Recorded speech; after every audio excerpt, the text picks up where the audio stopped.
Hey, I'm Julie Rose. Welcome to Love What You Love.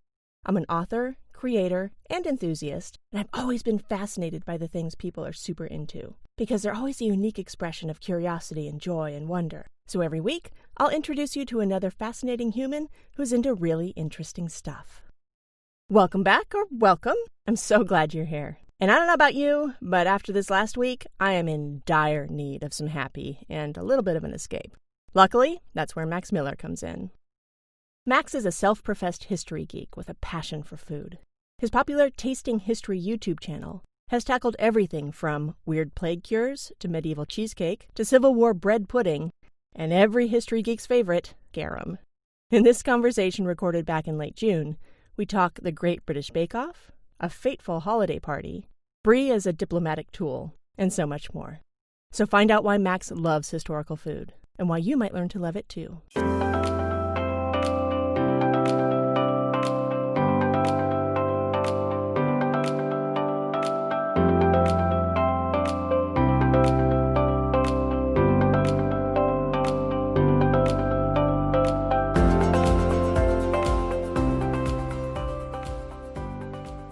Hello, Max. Thank you so much for joining me today. Thank you for having me. I'm so super excited to talk to you. I just found your channel last week, and I think about 100,000 other friends of mine have found your channel in the last. I think most people found it this last week. Exactly. Yes. So you've got a channel called Tasting History where you try your hand at making recipes, both cooking and baking, from historical sources. And so, I checked you out a week ago. You had 10,000 subscribers. Now you have 110,000 subscribers and climbing. Obviously, people are like really connecting with this and reacting to it. So I'd love to know kind of where this started. Where did your interest in history and historical food come from? And then why did you start the channel? I've always been really interested in history for as long as I can remember, but my love of historical food actually came from the Great British Bake Off. I was at Disney World with a friend and she got sick. And so we ended up spending almost our entire vacation in our hotel room, which was fine, watching the Great British Bake Off, which I had never seen. And I just fell in love with it. There was something so charming, and it didn't have any of that kind of mean-spiritedness that sometimes creeps into American reality TV. And before that, I had never cooked anything. I had never baked anything. What? I literally did not know that you were supposed to put salt into water before you boil pasta. Clueless, absolutely clueless. But that show inspired me to give it a shot. So watching the show and watching Mary Berry's kind of tutorials, the masterclass, I taught myself how to bake. And on those early seasons that really only appeared in England, and then the first couple that appeared here in the US, Mel and Sue, who were the hosts, always had these wonderful little asides where they would talk about the history of whatever dish they were cooking, or the history of flour mills, or the history of, biscuits. And they were just so interesting and, real short, 3-4 minute length kind of pieces. And then after it really blew up here in the US, that disappeared. Really with the new hosts, actually, that disappeared. And I've always kind of lamented that. Flash forward to this past Christmas, and now I bake all the time to bring into the office, and a lot of kind of historical things. And I was talking to someone at our holiday party and just telling them about, finding some ingredients and stuff for this medieval cheesecake that I brought in. And she said, "That's so interesting. You should do a YouTube channel of this." And I said, "Okay, you're crazy, but thank you. That's lovely. It's not my thing." Well, then February rolls around and it's kind of been rolling around in my head. And I'm like, you know what, maybe I will. And so I made a couple videos, and then COVID hit and I was, sent home furloughed from work. And so all I had was time. And so I decided, you know what, let's give this the old college try and do a video a week. So that's what I've been doing since. My goodness. So did you also have to come up to speed on how to do videos for YouTube as well? The learning curve on this has been so daunting and extraordinary, because if I had known all of the parts, how much I would have to learn and how difficult this would be, I would not have done it. Honestly, I would have just sat and spent my quarantine watching TV. Yeah, no, I knew nothing about lighting. I still don't, but it is getting better. That's the hardest part for me. I knew nothing about editing. I knew nothing about cameras. So I watched hours and hours and hours of YouTube videos on what kind of camera to buy, what are the settings you need, where, all this kind of stuff. My kitchen is not conducive to filming in. So I in those first couple episodes, I played with location and just ended up sitting at my dining room table because I couldn't fit a camera in my kitchen. So yeah. And then the editing that's been a whole thing on how to learn doing that. And part of the thing that I've been learning is, and the thing that just always is stressing me out is, putting stuff on YouTube, you can't use copyright written music. You can't use, all of these different things. Luckily, most of the music that I use is either from YouTube itself or some of these classical sites where people give Creative Commons licenses to it. And then most of the pictures that I use, of course, are really, really, really old. And so they're in the public domain, Right. which makes things a lot easier. If I was doing stuff from the 80s, I think it'd be a real tough. But yeah, so lots to learn, and it's been nuts. Well, that's interesting. So what, I used to be a reviewer for the Historical Novels Review, which was many years ago. And they would say their cutoff for what is considered historical was 50 years prior to the date that you're in. So what do you consider historical when you're looking at recipes? Are the 1950s historical to you, or do you prefer to go some much further back? You know what? To me, historical is anything that's not like today. I remember my mom having recipes from cookbooks in the 80s where we would look at that today and say, what were you thinking? And there was some interesting stuff happening in food in the 1980s. So of course that could be food history. I don't like to put a date on it. I know that a lot of historians do, simply because you kind of have to. It's at a certain, and a historian's job is very different than mine, because I'm not a professional historian by any stretch of the imagination. A historian's job is to kind of look at the past and see it in context and come up with conclusions.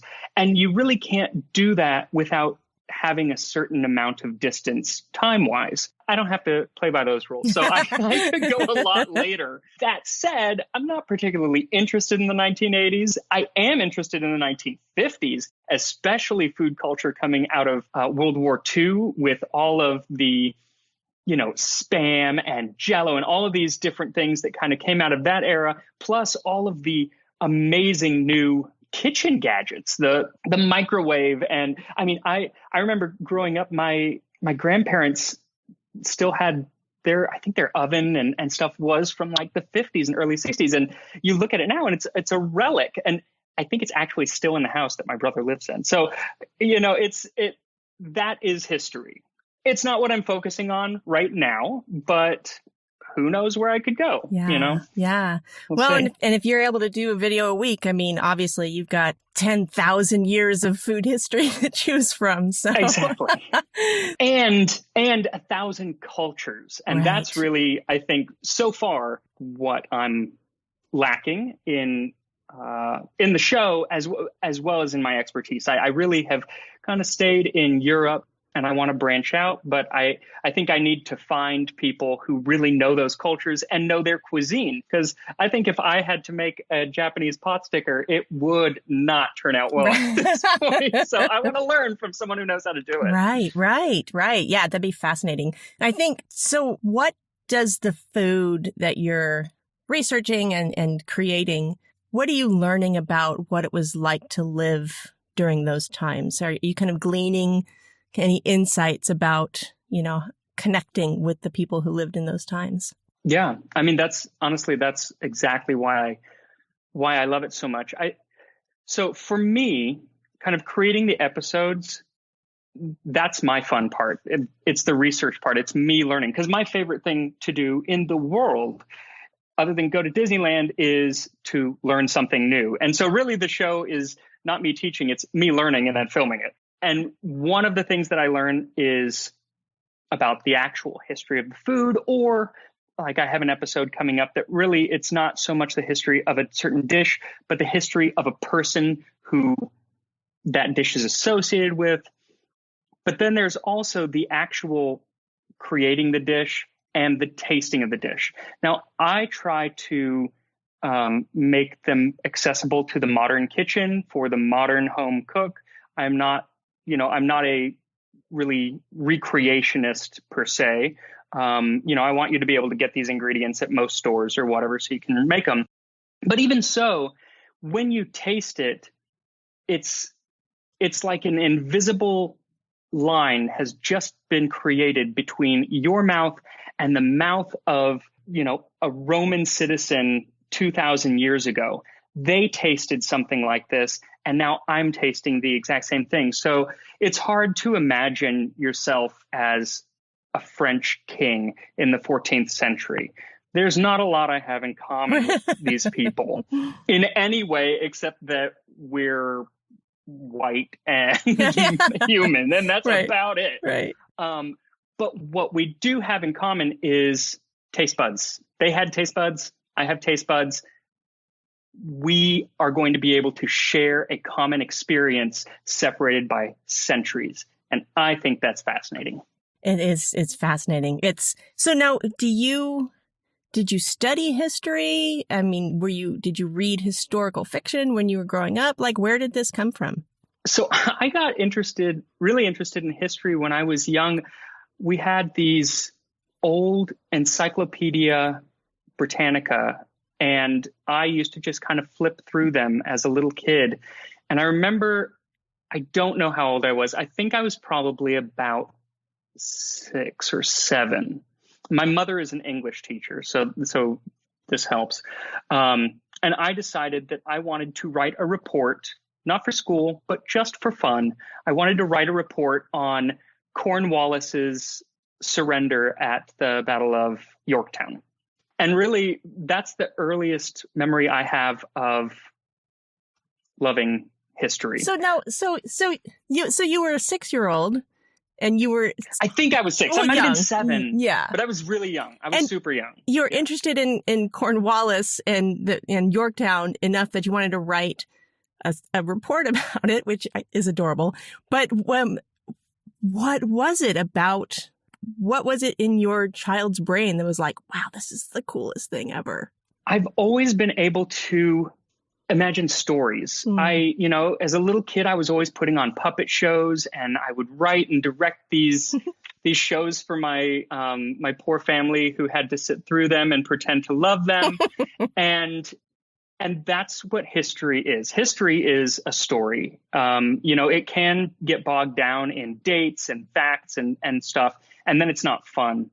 But the way that this Encyclopedia Britannica read it, I remember it was actually obviously I wasn't reading it. It was my grandfather reading it. I was pretty young. But it was a story, and I was able to imagine being there, and that feeling has never changed. It's developed, but even now I read historical fiction. I love historical movies and TV shows. And then I read a lot of just history books for fun, because that's just what I enjoy. There's something about kind of being taken out of it. It's the same reason I think that people like fantasy or sci-fi. It's nothing like what you are experiencing right now. It is forcing you to take yourself completely out of your world. And for me, history does that. There's no difference to me a story that takes place in, 1066 England and Game of Thrones. Yes, one actually happened and one couldn't happen, but it's the same. I have so little in common with these people, except for the fact that we're people, and we do still experience these emotions together, no matter what. I mean, that's what good writing is all about, I think. So you've got, how many videos do you have now? Like 20 or so? I think 19? Okay. 18 or 19, yeah. So thus far, kind of what's the most interesting story that you've discovered doing your research for those videos? For me, it was several stories that came out of the tarte de brie, which is a brie tart from the form of curry. And what I ended up doing as the focus of the episode was the history of brie cheese. And there were so many cool stories that came out of that. There was, I won't go through them all, but one of them was the story of King Louis and Marie Antoinette fleeing Paris.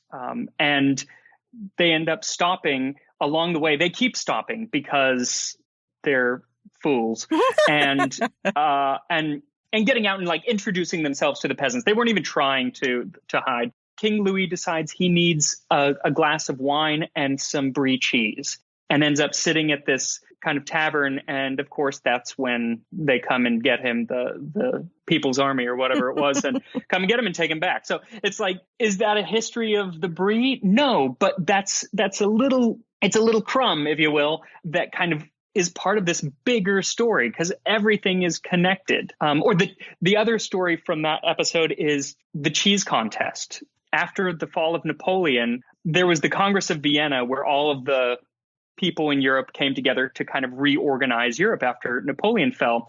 And the French contingent, he had a cheese contest. Everybody from these different countries submitted their cheeses, and then everybody tasted them. And of course, what won was the Brie de Meaux, crowned the king of cheese. But it's just funny because, I mean, it would be like the United Nations sitting down and having a cheese contest. And this wasn't that long ago. It was 180 years ago or whatever. It's just crazy. 200 years ago, I guess. But yeah, so it's those little stories. I love them.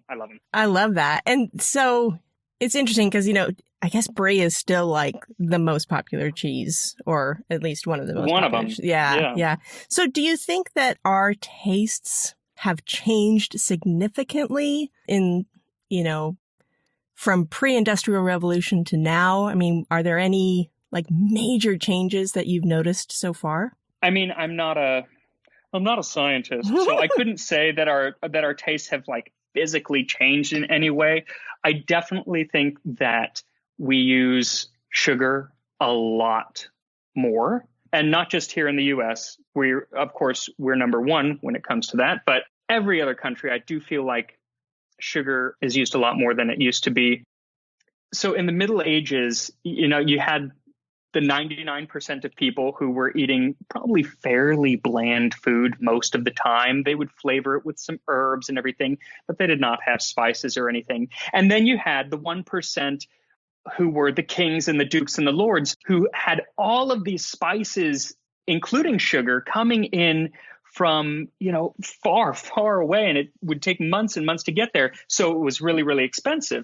Well, we don't know for sure how much of these spices were being used. You'd think, right now, you just use a pinch of something just to give it some flavor. But many culinary historians think that they were actually used more like you'd find in Indian cooking today. The spices were used in copious amounts, not because they enjoyed the flavor, but because it was a way to show off. You didn't have anything to spend your money on. You bought a castle, you bought a horse. That's about it. There were no investments. You couldn't go on vacation. Nobody had yachts. You didn't have a lot of things to actually spend money on, a personal army, I guess. But food was one of them. And food was a political tool for a lot of these people. And so they would use not only tons of types of spices in one dish, I'm making something that has 9 different spices in it, but they would use a lot of them, which I think, it's very different than what we're used to, at least in the West today. Has food become more or less political? I think I don't know how to quantify more or less, I guess, but I do think it's very different. Mm-hmm. But it's still, I think that the one thing that is very much a common denominator is class. Our classes are not necessarily as stark as they used to be to a degree, but, fast food is kind of seen as a food of the masses, and fine steak dinners with a glass of Burgundy is seen as food of the wealthy. Now, there's a lot of crossover. There are lots of wealthy people who eat hamburgers at McDonald's, and there are lots of poor people who love fine wine. But in our mind, there is still that distinction. And I think that has not changed one iota. The foods have changed, but there is still so much division that food causes. What was the most difficult ingredient that you have had to try to get your hands on to recreate some of these recipes or just do these recipes? I mean, besides like, peacock or something. Yeah. I'm not doing those yet. Right. Well, so a long time ago, actually, I ended up making a raised game pie, and I had like a list of 6 different game animals that I wanted. And that was extremely difficult, even here in Los Angeles, to find certain types of boar and pheasant and everything. But for the show, it's funny because since I've been doing the show almost exclusively during quarantine, getting things like flour has been one of the most difficult. So I can't really, so there's that. I would say that though long pepper, which was a type of pepper that was very popular during the Middle Ages, has been the most difficult thing to come by. I ended up ordering it. You can order it online, of course, but I ordered it 3 times before I actually got it because the first 2 places I ordered it and like a week later, I got a message because of COVID, we can't send this to you or whatever. So that was difficult. So I actually ordered it at the very beginning of April and it arrived last week. Grains of paradise as well. Those are very hard to come by. I've heard of this, but what are grains of paradise? They look like peppercorns, like modern black peppercorns, but they are so much more fragrant and there isn't really they don't have that peppery spice. It's more of, there's a tiny bit of burn to it, but it's more of a sweet floral scent flavor. It's really interesting. I don't know why we don't use more of these now in Western cooking, because when you go to the East, they use all of these things still, and galangal and all of these different things they still use in a lot of Eastern cuisine. For some reason, it's like the spice trade just kind of gave up, and now we have salt, pepper, and sugar here in the West. I don't know. And cinnamon, maybe. Yeah. And cinnamon. Yeah. Right. I mean, the sweeter spices we definitely have. But again, it's like, does this pair well with sugar? Then bring it over. Right. Nutmeg and things like that. Ginger. So now what is the oldest recipe that is known that's available to us? You're putting me on the spot. Oh my goodness. You know what? I can't say for sure, but there is, I guess the term recipe kind of is in question, but there were some sort of recipes from ancient Sumer that are there in cuneiform, and they mention what was being eaten and kind of what it was made of. Nowhere near enough information to be able to confidently recreate the dish. And a lot of times the foods that they would mention back then were only in respect to what is being eaten by the priests and what is being given as offerings to the gods. Because that's what was important. If you're going to do cuneiform, it's probably a pain in the butt. So we're only going to cover the really important things.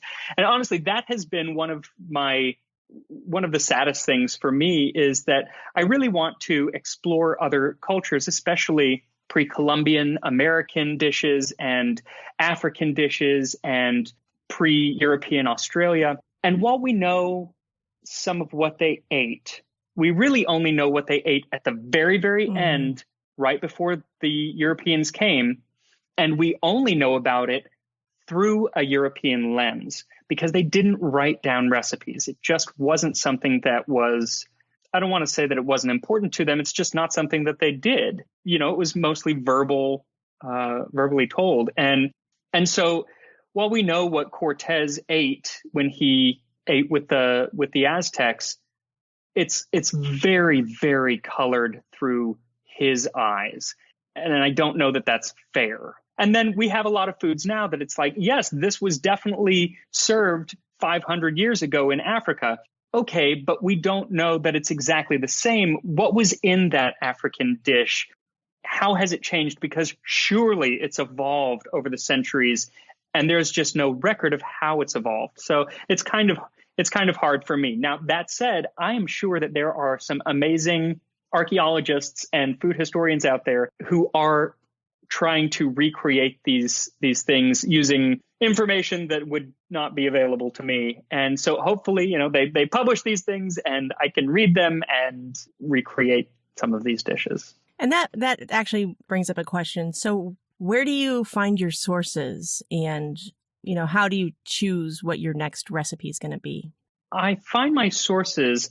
I kind of started out with, I have numerous historical cooking books, cooking from the Middle Ages and cooking from Victorian kitchens and stuff like that. And I started out with those, but very quickly I realized I didn't want to use their modernized versions, because for me, part of the fun is trying to figure out how, to look at the original source material and then try to modernize it myself. Using a lot of these books only have modern versions, but then a lot of them tell you exactly where they came from. And so you can go get the form of curry from, the 14th century and actually read this quasi Middle English text and put it together yourself. That said, there are times when you kind of have to rely on culinary historians, because they would leave stuff out of these recipes all the time. The lexicon for cuisine was so much less than we have now. Like I just finished a recipe for the 4th of July for what's called boiled salmon, but it's definitely poached salmon. And it turns out the term boil back then could have meant, this is the 18th century, could have meant steam or poach or boil or warm. They just didn't have as many terms as we do now. So there's a lot of guesswork. And that's why it's always like, when I'm tasting it, there's always that little voice in the back of my head. Is this what they were tasting, or is it something completely different? But you know what? That's just that's how it is. Right. No, you're learning. You're learning. And, exactly. And people are learning along with you, and hopefully inspired to, try it themselves and see, Yes. That's been my favorite part of this, is seeing people recreate the dishes on their own and send me pictures on Instagram and Twitter. And that's been the most fun. To this point, is there kind of a holy grail recipe that you want to try that you haven't attacked yet? The cockentrice. What is that? Yes. The cockentrice, it was popular in the late Middle Ages into the Renaissance. There was this fascination with using food to create mythical creatures. And one of them was this cockentrice, which it's the front half of a capon, which is a castrated rooster that grows rather large, maybe almost to the size of a turkey sometimes. And then the back half of a suckling pig. And then they're stuffed with meat or oats or other things, and then sewn together and roasted. And then it's laid out like a mythical beast. I think that's awesome. Wild. That's wild. Yeah. So how would you even go about attacking that one? I'm not entirely sure, because I think to do it justice, I would need to be able to roast it like on a spit rather than in a pan, because you have to kind of keep the shape of everything so that it looks like what it's supposed to look like. And if you can tell from the videos, my kitchen is not hooked up with a spit grill. So I think it's going to be a little while, but it's definitely something. I think that'll kind of be like a big grand finale of some season. Right. Show or something like that. I love it. And so kind of, on the flip side, is there any recipe that you've made so far that you're like, dang, that's so good, I want to make this fairly regularly in my regular life? Yeah. So number one by far and away for me is the Sally Lun Bun. First of all, it's fun to say. It's a bun from Bath in England that comes from the 18th century, maybe even late 17th century, but got popular in the 18th century. It's kind of like a a brioche, but a little bit different. And it's just soft and wonderful. The closest thing I could say that it resembles to something that most people would know would be either Japanese milk bread or like a Hawaiian roll. Oh, soft and sweet because there's sugar in it. Those I could make a lot. Did your mom or other caretaker in your home have a favorite recipe or cookie recipe or baked good that they made that has stuck with you? Oh, yes. Mm-hmm. So my dad is a huge cook. He actually did a lot of our cooking, especially Mexican food. I grew up in Phoenix, so we ate a lot of Mexican food in our house, and he always made it. But his favorite cookie to make was a peanut butter cookie from Cook's Illustrated. And it was just, it was really fantastic. And I still make those based on that recipe. And then my mom actually, more than a cookie, was that she would make this wonderful coffee cake on Christmas morning. I have the recipe. I haven't made it because I always go home for Christmas. Oh, nice. So I let her make it. But it's just, one bite of that coffee cake it's like that scene in Ratatouille where he takes the bite of ratatouille and all of the memories of his childhood come flooding back. That's one of the cool things about food history is it also is our history. Food, just like scent, a taste can transport you to another time in your life. I think more than anything else. When you think about doing your research or, starting a YouTube channel, what has been the most frustrating thing for you? Lighting, honestly. It's the bane of my existence. I don't know if you watch my videos, every video has a little bit different lighting, and it's just me every weekend trying to figure out what's going to work best. But I think it's also been, sometimes it's really hard to find the original sources. What's been really cool about kind of growing so much in the last week is I've had numerous people from Cambridge and Oxford and places in Rome and Spain and people from Germany reaching out and saying, hey, there is this original, I work in this museum, or I'm an academic at Cambridge, and we have these original manuscripts and everything. If you ever want pictures or scans, let me know and I'll send them to you. And it's like, oh my gosh, it's dream come true. So that has been really cool. Frustrating at the beginning, but I think now it's like, oh, there is going to be a lot of doors opened here, which is really fun. My next question was going to be, what's the most surprising? But it sounds like that's the most surprising. I think that's the most surprising. Honestly, the most surprising thing has just been the fact that there are 120 some odd thousand people who want to watch me geek out over food. I really thought that, even in my wildest dreams, and kind of my fiance and I had sat down a while ago when I decided to really do this for reals, and kind of set some lofty goals. And the lofty goal was, let's try to hit 10,000 by the end of the year. And I didn't think that was going to be possible, but I wanted to set my sight on that so I would have something to keep working toward all year. And then we hit 10,000 last Sunday. And then last Sunday, we were like, I think we could get to 20,000 by the end of the summer. Well, we got to 20,000 by lunchtime. And now I'm at 123,000 or whatever a week later. So and I know that's not going to be indicative growth. It's because I had one video that really took off. Was that the Garum video? The Garum video. The YouTube algorithm blessed me. I have no idea why. Honestly, of all of the episodes, it was the least likely in my eyes to get views. And there was some, honestly, it's funny. I think that one thing that kind of pushed it out there, because YouTube basically rewards interaction.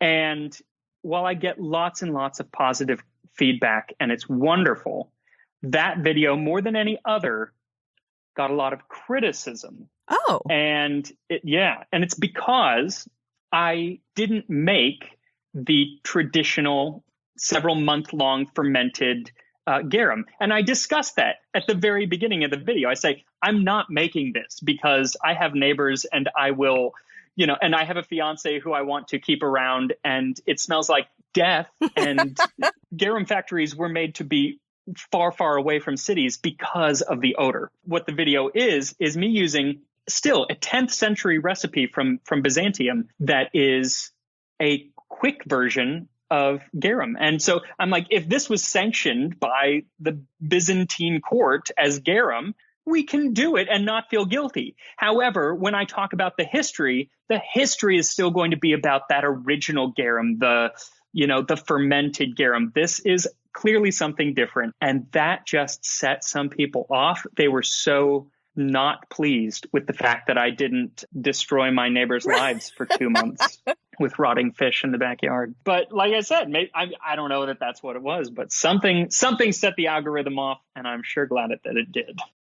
So if someone was new to kind of the concept of historical food, historical cooking, and they were intrigued and maybe wanted to try their hand themselves, how would you recommend they get started besides, watching your videos, of course? I would pick something that sounds tasty.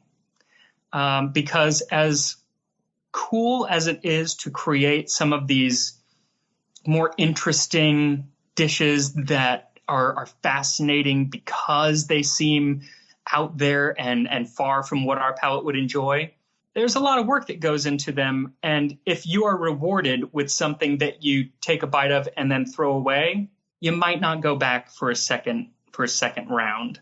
So start off with something fairly easy, but something that's going to be tasty. The medieval cheesecake, the sambo cod, is a great starter. It's not that hard. There's a lot of ways to kind of cheat. If you don't want to make your own crust and everything, you can buy a crust, because that's not the important part, especially in the Middle Ages where they usually didn't even eat the crust. But you get a flavor that is not like anything that you'd get today, but it's still delicious. And is there a repository online where people can find sources, or? There are tons and tons.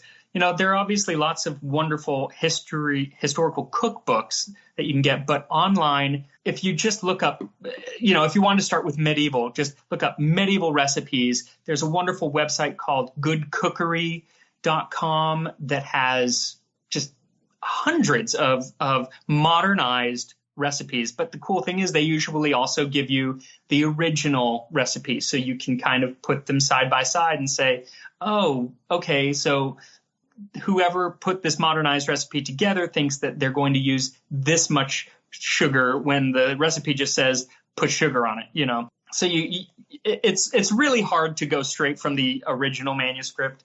So definitely start with some modernized versions. Excellent. Well, this has been an absolute joy. Thank you so much for taking the time to chat with me. By the time this podcast comes out, who knows? Maybe you'll be at 1 million subscribers. Well, hopefully it comes out before then, because I think that'll be a wise off. But maybe 150. There you go. That's awesome. Awesome. Thank you, Max, so much for joining me. Thank you. Check out Max's channel and let me know which recipe you'd like to attempt or would like to eat. I have to say, the medieval cheesecake looks amazing. You can find Max on YouTube as Tasting History and Instagram as Tasting History with Max Miller. I'll put a link to all of Max's socials in the show notes. There's also a list of Max's favorite nonprofits, along with a list of my favorite nonprofits too. Just a reminder, you can find the podcast on Instagram at LoveWhatYouLovePod, on Twitter at WhatYouLovePod, and the website is lovewhatyoulovepod.com. If you'd like to support the podcast, and I would be so happy if you did, leaving a rating or review on Apple Podcasts, even if that's not where you listen, is a great way to do that. Thank you to everyone who has rated, reviewed, or socialed already. Zeke Rodriguez-Thomas at MindJam Media provided amazing editing assistance. You can find Zeke at mindjammedia.com. Also, huge thanks to Emily White for the episode transcripts, which are available to patrons at patreon.com/lovewhatyoulovepod. So, as always, and especially right now, be good to yourselves, be good to each other, and love the hell out of whatever it is that you love. Thanks for listening. Let's hang out again soon.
There's some good in this world, Mr. Fertile. And it's worth fighting for.